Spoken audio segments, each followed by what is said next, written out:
outside, 3 wide to a buggy. Casey Mears in the middle. I think you're gonna see some right rear damage on that car when we look at it. Hit that ball pretty hard there off turn 2 over there with that back end. Third place changes hands. Greg Biffle in the 16 in the Ford, moving in front of Kurt Busch. Here's a look at Gordon kissing the wall. He just got such a run off turn 2, and the car just is in that 4-wheel drift. That's where he's talking about it being loose over there. It's kind of up off the corner, and that back end steps out a little bit, and it touched the wall. I don't think it hurt anything. Nope, he wants the lead.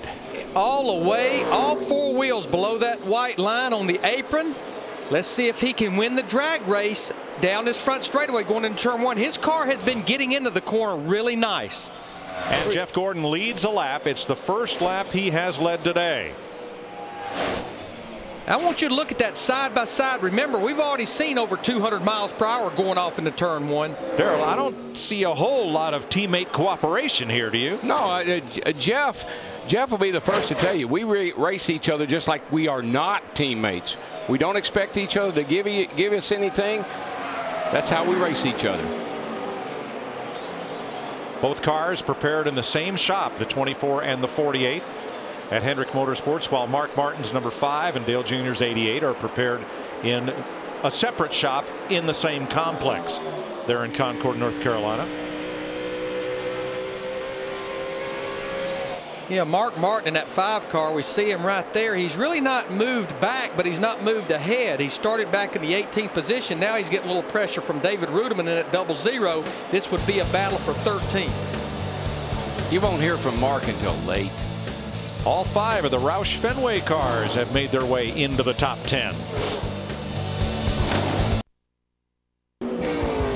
83 laps complete. Jeff Gordon leads here in Southern California. David Stremme and Martin Truex have just made pit stops.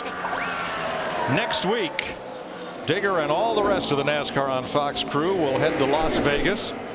NASCAR on Fox at 3:30 p.m. Eastern Time, and then to the 1.5 miles at Atlanta Motor Speedway in Hampton, Georgia on Sunday, March 8th. Jeff Burton is in. Clint Boyer and Steve. Here's Kurt Busch. Kurt Busch has gotten loose, Mike. Going to drop air pressure on both rear tires. They're also going to pull tape off the front. The engine's gotten a little bit hot on that 2 car of Kurt Busch.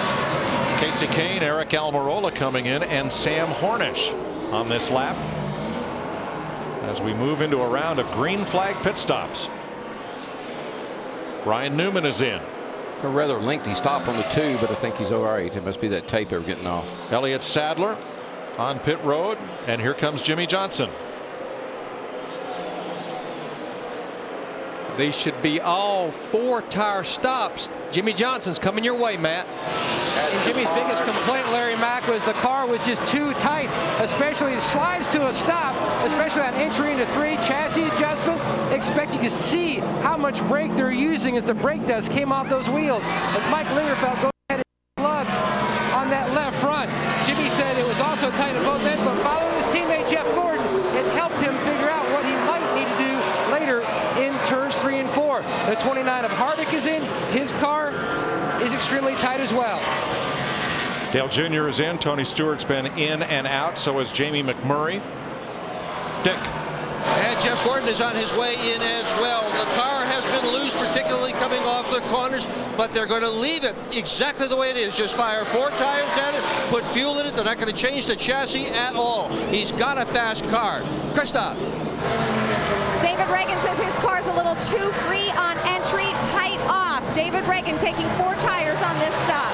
Kyle Busch is in. Denny Hamlin, Montoya, Matt Kenseth, Brian Vickers. A lot of takers on pit road. Greg Biffle picked up the lead for a lap, and here comes Biffle into the pits. Dick.